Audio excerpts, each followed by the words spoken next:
Good afternoon, dear friends and colleagues. I'm Dr. Anjoli Chabra, a professor in the Department of Anesthesiology, Pain Medicine and Critical Care at AIIMS New Delhi. And I'm going to be giving a small talk on obstetric anesthesia in women with suspected or confirmed COVID-19 disease. During this talk, I'm going to be touching on the extent of spread of the COVID-19 pandemic and the biology behind it, the modes of infection transmission and the implications for us as clinicians, the management of a COVID-19 parturient for labor analgesia, for elective section as well as emergency lower segment cesarean section. Right at the outset, I'd like to make a disclaimer. Hospital practices and resources may vary. Some of the facts that I present may be relevant to an ideal situation which we can aspire for, and they might not be universally applicable for all hospitals at present. Literature as regards COVID-19 is changing at a very rapid pace. What I say today may not be relevant 2 weeks from now.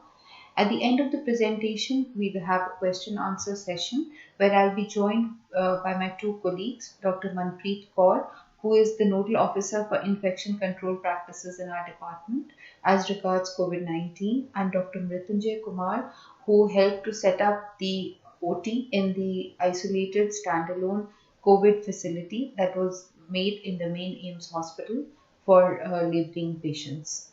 Now, I'd like to begin my presentation. It was on March 11, 2020 that the COVID-19 disease was declared a pandemic by the WHO. And now, almost 3 months later, we see that almost 8 million people spread over 188 countries are infected by this disease. So there's hardly a country on the globe which has been spared by this disease, and the numbers are rising rapidly. In our own city or state, Delhi, there are about 45,000 confirmed cases with about nearing 2,000 deaths due to this disease. The rapid progression rate caused by COVID-19 can be explained by this example. If we take a 10-day period from March 19 to 29, there were 250,000 positive cases over 163 countries to begin with, and over a period of 10 days, the number more than doubled to 700,000 patients in 177 countries. In contrast, if we study another beta coronavirus, that is the Middle East Respiratory Syndrome causing MERS virus, over a period of 7 years, only 2,500 cases have been infected, and that too in a single country, that is mainly in a single country, that is Saudi Arabia. The causes for such rapid progression of the COVID-19 disease is because of the long incubation period of this virus. Patients may be infected for as long as 2 to 14 days before they start showing symptoms, but they start shedding the virus almost 2 days after getting infected. And there also can be asymptomatic carriers who are shedding the virus without others knowing that they are diseased or infected. The minimal effective dose that is required for a person to get infected is also lower with this virus. A few hundred virions are enough to cause infection to be established in a host.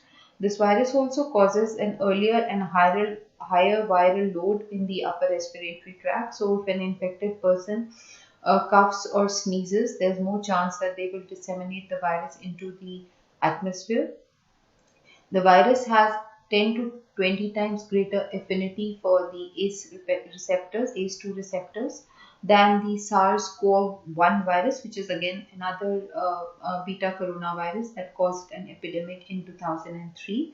So this virus is more virulent than the other beta coronaviruses, that is the MERS and the SARS. Fortunately, it has a lower fatality rate of only 2.3. unlike these viruses which had a higher fatality rate. Now, the modes of transmission are mainly by droplet and contact. Droplet is particles which are generally more than 5 to 10 microns in diameter, and they are generated when an infected person coughs or sneezes, and the droplets fall on the oral or nasal mucosa of an adjoining person or even on their conjunctiva. And these droplets are slightly heavy, so they disperse to a maximum radius of 2 meters. Transmission of the disease can also occur by indirect contact. If these droplets they land on certain fomites or inanimate surfaces, and a person touches these inanimate surfaces with their hands and then touches their own face, then one transmits the infection from these surfaces to one's upper respiratory tract. There is also evidence of airborne infection, though it is more so in laboratory settings. People have used a 3 injector nebulizer, Collison nebulizer, and they have generated droplet nuclei which are less than 5 microns in diameter, and they found that these small aerosol or microns, small droplet nuclei, remain suspended in air as a mist, and they remain for as long as they can remain viable for as long as 3 hours in the lab setting. This has not been replicated in the clinical setting. And because they are such tiny particles, they can travel longer distances. And what we should remember as clinicians is that in the hospital settings with everyday practices, we can generate these aerosols. So in addition to the standard practices for preventing transmission, we should be aware of the aerosol generating practices. There is evidence that the intestines are infected and the virus is transmitted in the feces, but as of now, there is no evidence of fecal-oral transmission of this disease. So, to protect against disease transmission, we should keep in mind the following features. Number one, physical distancing for a meter or more, which can decrease the risk of transmission by about 3-fold or 4-fold. Then the use of face masks, and which can prevent disease transmission again by 4-fold, and use of eye protection. All this prevents droplet as well as direct contamination, and this when combined with hand hygiene, that is frequent hand washing for 20 seconds or decontamination with alcohol rubs, can go a long way in preventing the disease transmission. However, as healthcare professionals, we have to be aware of the aerosol generating procedures that I spoke to you about. These include endotracheal intubation, extubation, bronchoscopy, open suctioning, nebulization, bag mask ventilation. Even disconnecting a patient from a ventilator can cause the pressurized gases to be released in the atmosphere, and together with them they can be released of the aerosols into the atmosphere, which can infect the people who are standing around. Non-invasive positive pressure ventilation can also cause dissemination of aerosols and infected particles, because the system uses high flows and positive pressure, which on leaks or disconnections can disseminate into the atmosphere. Procedures such as tracheostomy and cardiopulmonary resuscitation can also cause aerosol generation and release into the atmosphere. So as clinicians, we have to take precautions and protect ourselves from these aerosol generating procedures, in addition to the standard practices for preventing transmission of infection. Now, coming to a pregnant patient with COVID-19 disease, we all know that the COVID-19 disease causes an heterogeneous presentation, and the symptoms that a patient can be presenting with can be very, very mild: fever, cough, or general flu-like symptoms. Sometimes pregnant patients can also present with gastrointestinal symptoms such as diarrhea, vomiting, and abdominal pain, even in the absence of respiratory symptoms. Many of these symptoms that I have spoken to you about, which are features of a mild COVID-19 disease, are non-specific symptoms that can be attributed to pregnancy or labor, and therefore a high index of suspicion must always be there to diagnose this disease. Early data, mostly coming from China, suggests that pregnant patients with COVID-19 disease are more likely to have a mild disease, unlike what was seen with the SARS and the MERS epidemics, where the pregnant patients had more morbidity and the neonatal outcomes were worse in pregnant patients who were infected with these diseases. But we also must remember that most of these patients whom we have data about were primarily infected with the virus in the third trimester of pregnancy, and we will have data coming in from the Western world where the pregnant patients are more likely to have more comorbidities and to be of a slightly elderly age group. If we compare the data in pregnant patients from China, it was found that only 8% of the patients had severe disease, where they had respiratory rate of more than 30 per minute, or a saturation of less than 93% on room air, or a PO2 FiO2 ratio of less than 300. These are the patients who might require advanced oxygen supplementation. Only 1% of patients had critical illness which required mechanical ventilation and stay in the ICU. On comparison with the general population from the same place, 14% had a severe disease and 6% had critical illness requiring ICU stay and mechanical ventilation. So right now the data suggests that COVID-19 is mostly a mild disease in pregnant patients. However, a patient presenting to the hospital, especially an obstetric patient in labor, has to be screened and stratified. They might come either with mild symptoms, or they might be having obvious respiratory distress. The patients who are COVID negative, they can be screened and stratified by taking a detailed history, and this should be done at the entrance of the maternity facility so that they don't intermingle with the other normal patients. So if the patient gives no history and does not come from a containment area and has no relatives who are infected, they can be managed in the usual labor wards and rooms, and they have to be taken care of by the obstetric unit staff and facility, which is usually done. In addition, we might have patients who are asymptomatic carriers, or these asymptomatic carriers are very difficult to detect. We can get history of their near relatives being infected in the past, or they can be coming from containment areas, but but at times they might not manifest the disease, or they might be mildly symptomatic. There might be patients who have symptoms suggestive of COVID disease, but we cannot wait for the investigations to come. RT-PCR takes about 8 to 10 hours to give a report, and we can't wait for a laboring patient to manage a patient. So such a patient should be considered to be a suspect under investigation, and it should be treated in the same way that a confirmed COVID positive patient is treated. And for these patients, what is recommended is that a well-fitting N95 mask should be put at the entrance for such a patient, and they should be transferred to a COVID facility or an area which is earmarked for COVID patients, or they should be kept in an isolation room where there is negative pressures maintained and 6 to 12 air exchanges per hour take place, so that the virus does not accumulate in the room and the viral load in the room is low.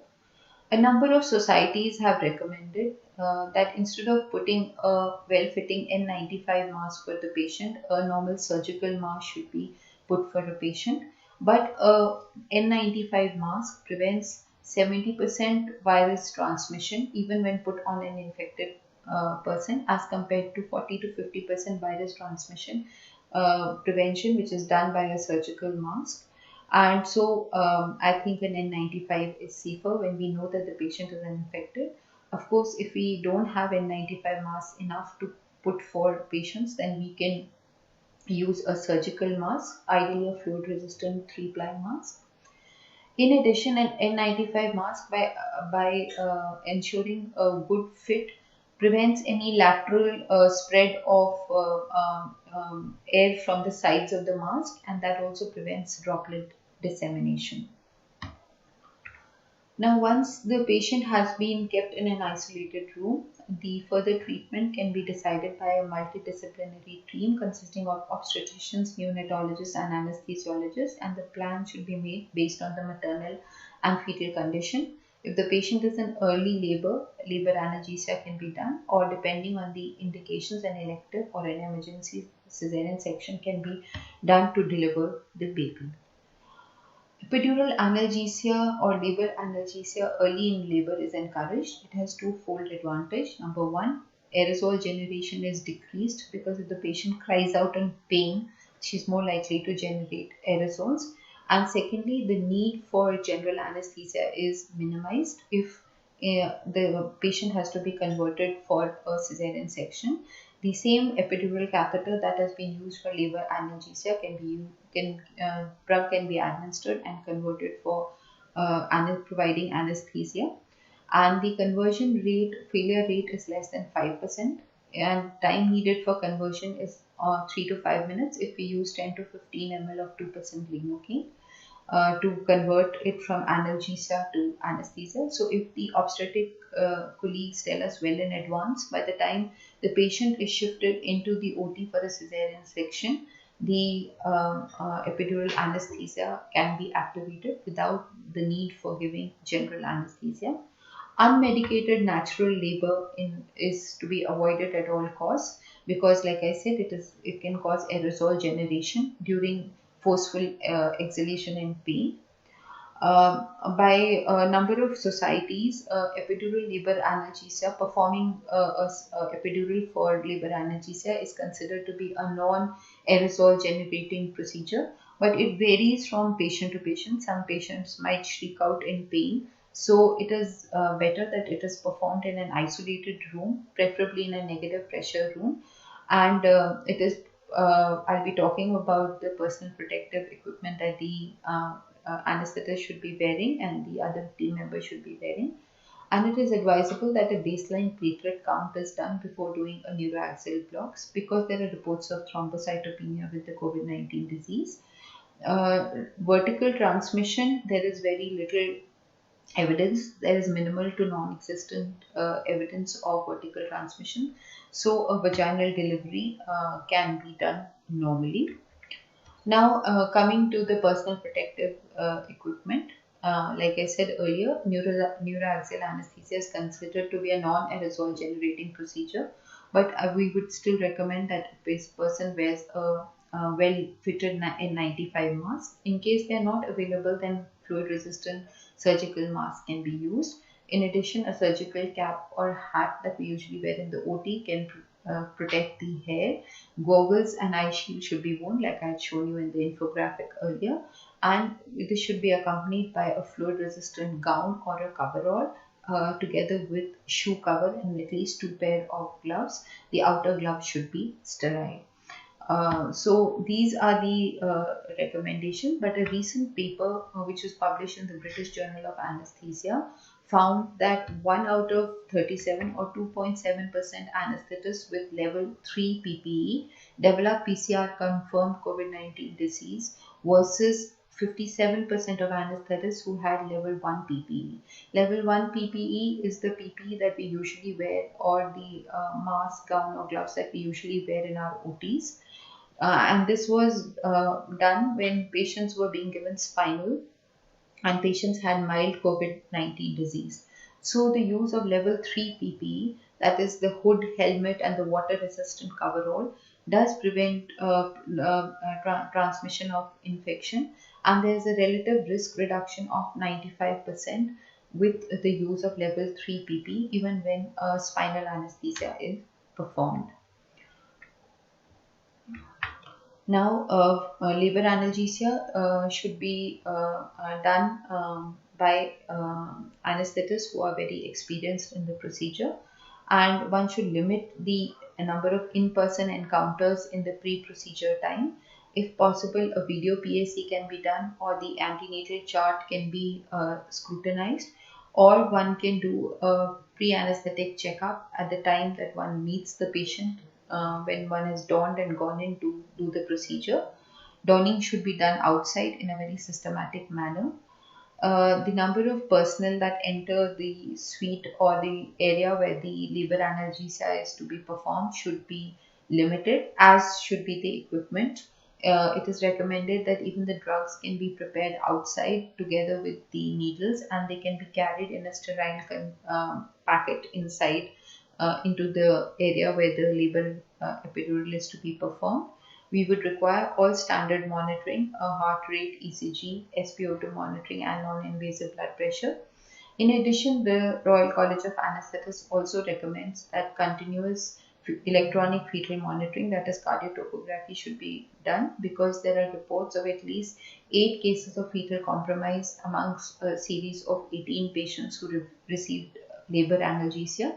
So that device would also have to be kept in the suite where the patient is being kept. It is recommended that the epidural dosing can be increased slightly. Instead of using 0.06 to 5% bupivacaine, which is a lower concentration, we can use 0.1% bupivacaine, and that would ensure better analgesia and less breakthrough pain. Adjuvants such as fentanyl should be used, again, to decrease breakthrough pain.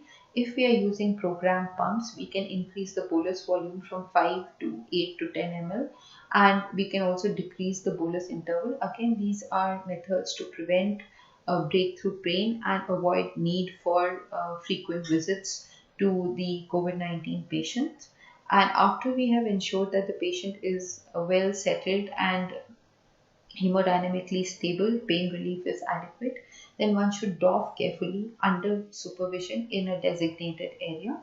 More infection transmission is caused by incorrect doffing than by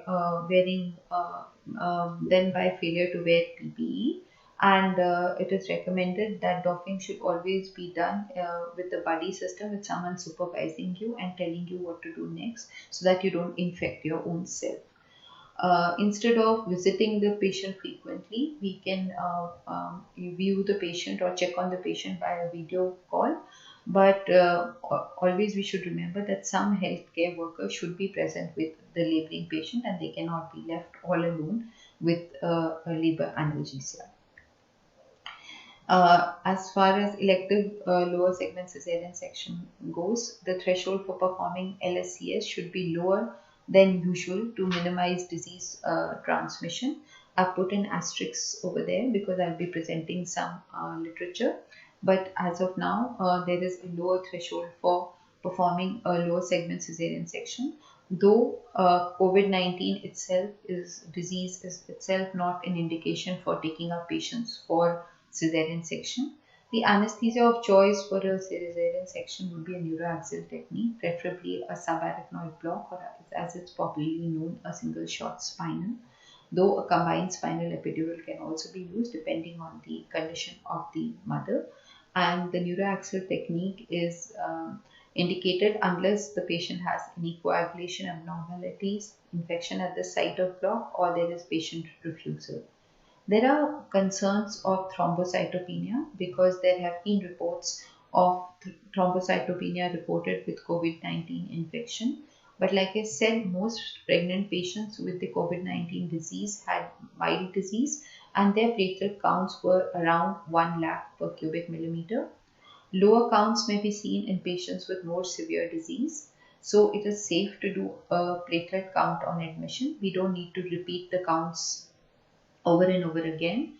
And it is safe to perform a spinal or a subarachnoid block up to platelet counts of 70,000 millimeters per cubic millimeter, or even down to 50,000 per cubic millimeter. An emergency cesarean section, especially a category 1 LSCS, requires a decision to delivery time of 30 minutes because there's imminent threat of life to the mother or the fetus. Some centers claim that they can have their personnel ready and the baby can be delivered in 30 minutes within decision time. This is with collaborative team effort. But with all the level 3 PPE that has to be done for an emergency cesarean section, this may be not possible and delays may occur, and this should be informed to a patient who is opting, for instance, for labor analgesia. Some authors have also recommended a rapid sequence spinal, that is, the patient is brought in the lateral position with oxygen, and a very experienced anesthesiologist, after cleaning, does a single shot spinal taking less than 5 minutes. Again, with the clumsiness that is caused by wearing the PPE, it's doubtful whether even a very experienced person can do a spinal very quickly.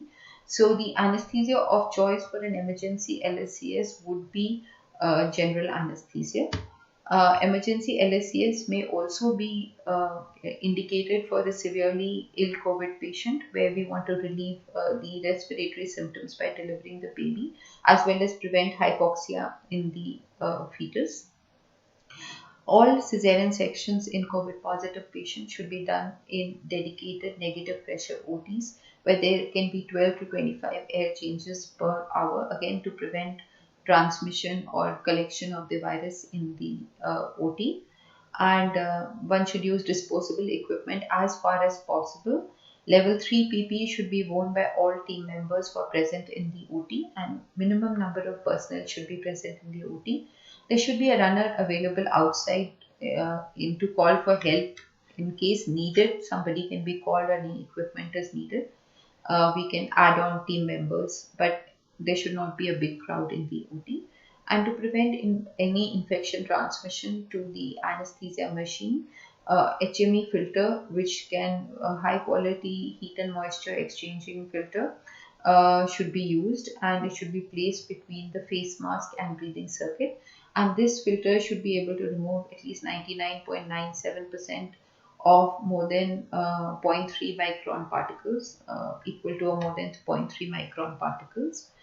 In fact, it is recommended that two filters can be attached, one between the face mask and the breathing circuit, and the other between the expiratory tubing of the machine of the patient and the anesthesia machine.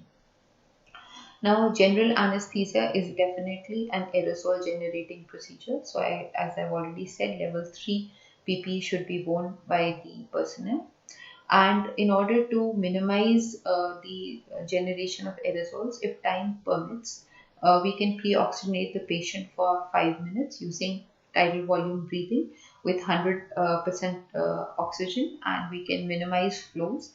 Traditionally, we are taught that patients should be oxygenated for 3 minutes with tidal volume respiration with 9 liters per minute flow, but the flows can be decreased to about 6 liters per minute if we have about 5 minutes time. And the aim is to achieve an end tidal oxygen concentration of 90%. It is recommended that we do a rapid sequence induction for inducing anesthesia, and one should avoid bag mask ventilation as far as possible. In case bag mask ventilation after administration of the IV induction agent and muscle relaxant is essential, then there should be gentle bag mask ventilation should be done. One should consider using a video laryngoscope if it is available. That should be preferred rather than using a direct laryngoscope, which involves looking or putting one's head close to the airway of the patient.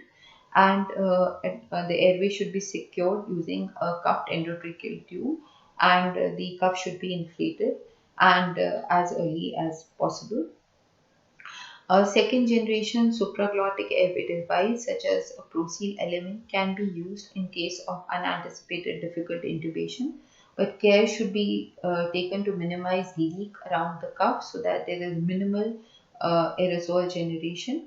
Full dose of muscle relaxant should be used during the procedure to prevent patients from coughing or bucking, and precautions should be taken during extubation because there is more chance that a patient will cough or buck at the time of extubation than during intubation when they are given adequate doses of muscle relaxants.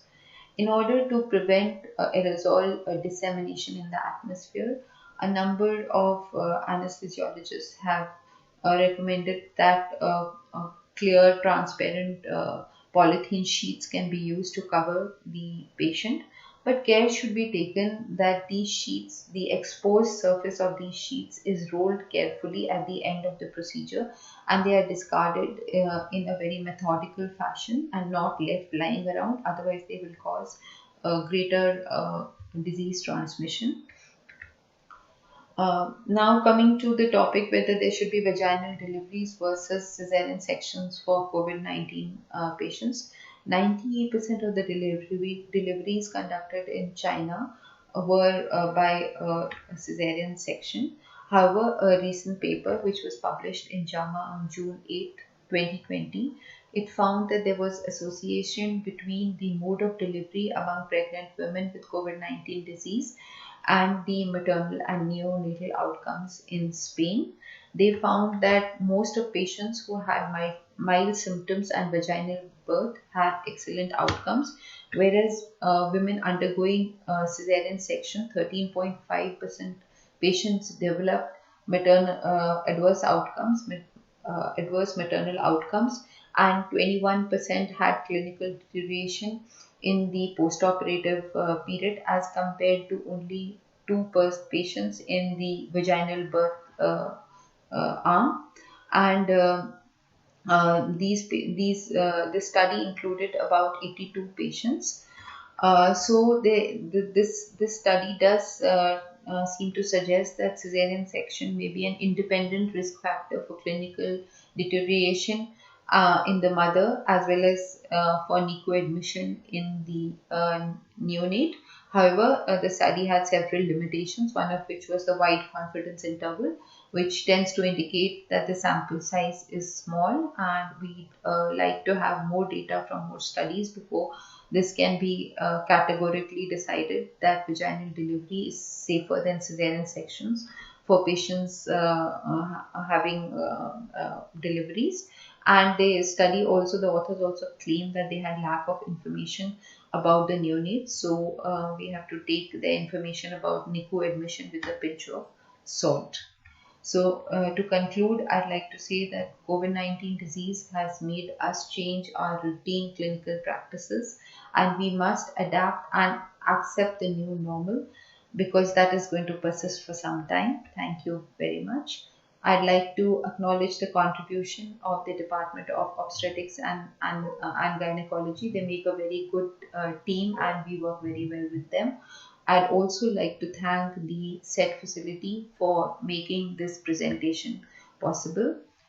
These are the references, some of the references that I have referred to, though the list is unending and quite overwhelming. And thank you very much. Good afternoon, dear friends and colleagues.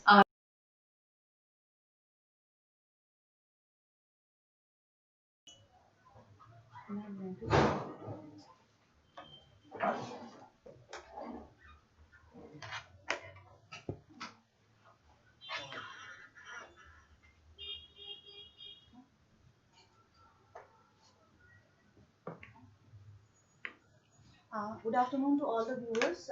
Now we will start taking up questions on the same topic. For this, we have an expert panel from AIIMS, Department of Anesthesia. We have Professor Anjoli Chabra. We have Dr. Manpreet Kaur, who is Assistant Professor in the Department of Anesthesia, and we have Dr. Mrityunjay with us.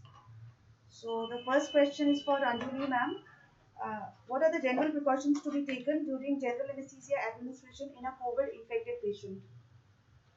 So, for any patient who requires general anesthesia and who is diagnosed to be COVID positive, uh, number one, like I said, we should put a well fitting mask on the patient's face to prevent transmission of infection to the surrounding people. We should transport the patient in a manner through a green corridor, so that there is minimum personnel and patient in that corridor when this patient is brought in. And all the team members who provide anesthesia should already be donned and ready to receive the patient. They should be wearing level 3 PPE, because this is an aerosol generating procedure, and the anesthesia should be done in a dedicated OT which has negative pressure and frequent air changes, as many as 12 to 25 per hour.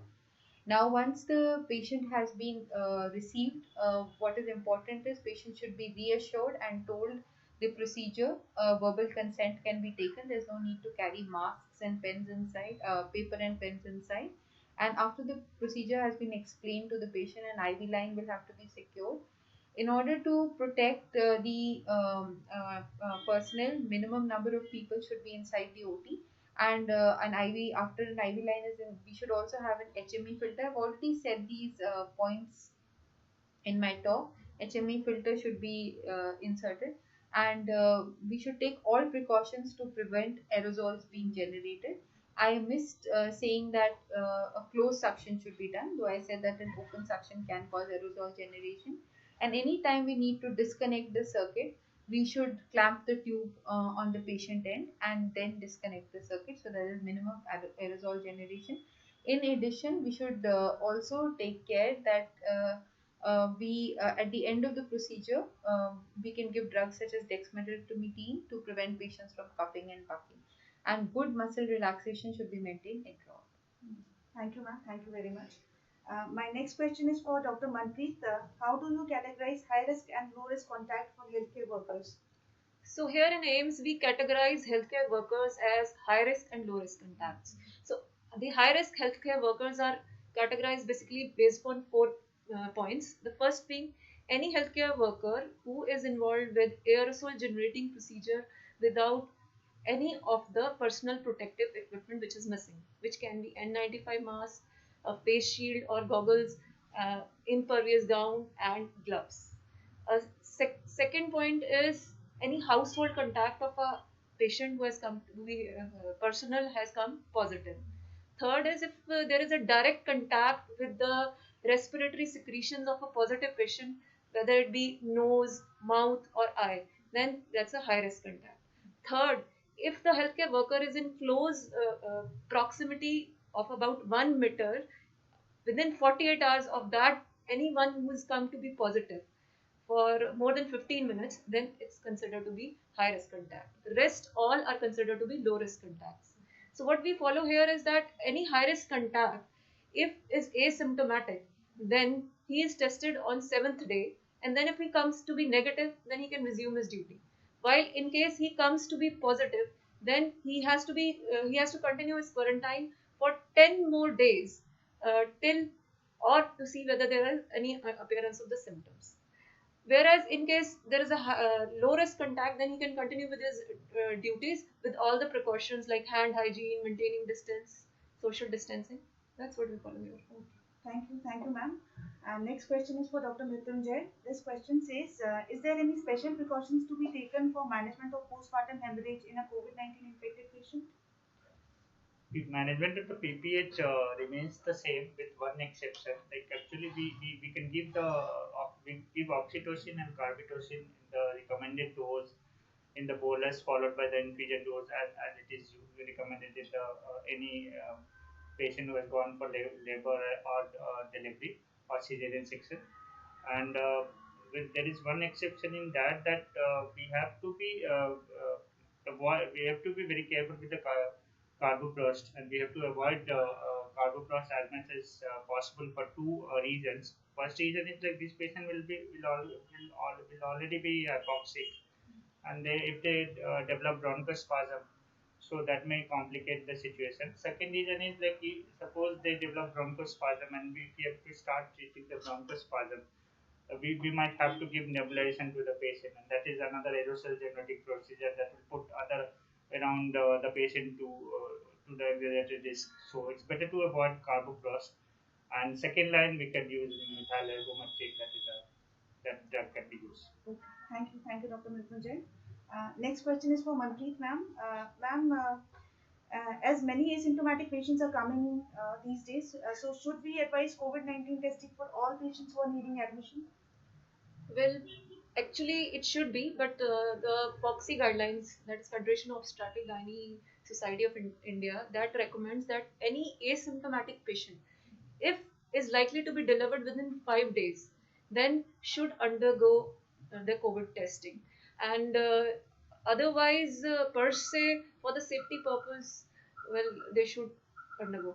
In case it's not been done till then and it becomes an emergency LSCS, then it could be done in the COVID suspect area. Okay. Thank you, ma'am. Thank you so much. Next question is for Anjali, ma'am. What are the indications of general anesthesia in obstetrics in a COVID-19 infected patient? Thank you, Rinchin. I think I've already answered it in my talk.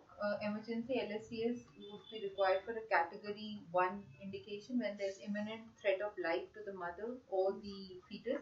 And in relation to COVID-19, we can do an emergency section. Suppose the mother is having such severe disease that she's on a ventilator, and it is thought that delivering the baby will in some way help with the decreasing the respiratory compromise due to a gravid uterus. So that can be another indication, though that might not be a category 1 but a category 2 or 3 indication. Thank you, ma'am. Thank you so much. Next question for Dr. Mrityunjay. What are the recommendations on working in pregnant healthcare worker?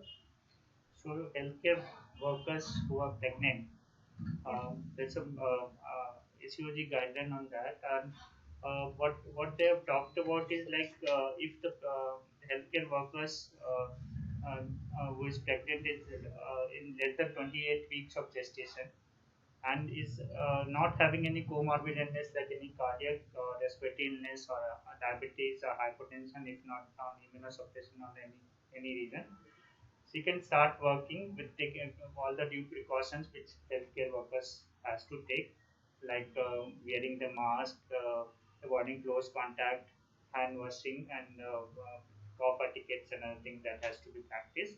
But if the patient has got is pregnant, that the healthcare worker or doctor or the nurses who are pregnant for more than 28 weeks of gestation, the recommendation says that they should be avoiding going to the high risk area like ICUs and involving themselves in the airway airborne procedures. So that the risk should be minimized, and it's preferable they do start doing telemedicine kind of consultation, or they can take part in some administrative work rather than going to the front area and working with the increasing the risk to her and the fetus. Thank you, Dr. Mrityunjay. Next question is for Dr. Mantri. What is the safety of epidural anesthesia in a COVID patient? Well, as Dr. Anjali also discussed, epidural is quite safe in COVID positive patient. Though there is incidence of mild thrombocytopenia which can be associated with the COVID positive patients, but however, epidural is safe if the platelets is more than 70,000. And usually, when a COVID positive patient is admitted, you do first platelet, and that is fair enough, and then you can go ahead with your epidural. Okay, thank you, ma'am. Thank you. Next question for Dr. Mrityunjay. How safe is Entonox as labor anesthesia in a COVID-19 infected patient? And how safe is it for the surrounding patients and the healthcare workers? First of all, I would like to say that Internox is not very widely practiced in India. It is for the mainly for the European countries it is there. And what we about the Internox, there is a divided opinion on that. Some say that it can be safely used because the flow is very less, and some say that it can be should not be used because again it is an airborne genetic procedure, and they are better to go for the other options like lever epidural is a safer and more effective way of giving lever anesthesia than Internox. And as far as the risk is concerned, since the flow is less, it can be used. But of course, since airborne generation is happening, so risk to the surrounding the patient compared to the infusion pump that we are using, or for the epidural analgesia or labor analgesia, obviously the risk will be higher. But actual quantification has not happened yet, and if you are using Internox at all, or for that matter any inhalational agent that has been given to the patient, it's always prudent to sterilize, disinfect circuits, or obviously you have to use it with the HME filter, and the machines and all the contact surface area which can happen surrounding the patient. So it's always better to disinfect with the 1% hypochlorite or by the fogging that we can. Whatever is disposable can be discarded and the rest should be disinfected. It's better to use the disposable circuits and equipments also. I'd like to add a little point about epidural anesthesia. There is no chance of the virus spreading by the epidural injection into the CNS. There is no evidence as of now, and it is considered to be a safe procedure. Okay. No chance of viring it. Okay. Thank you, ma'am. Thank you so much. With this, we finish with the questions. I think there are no more questions. Thank you, ma'am. Thank you all so of much, you for Rachel. coming. It's been a pleasure.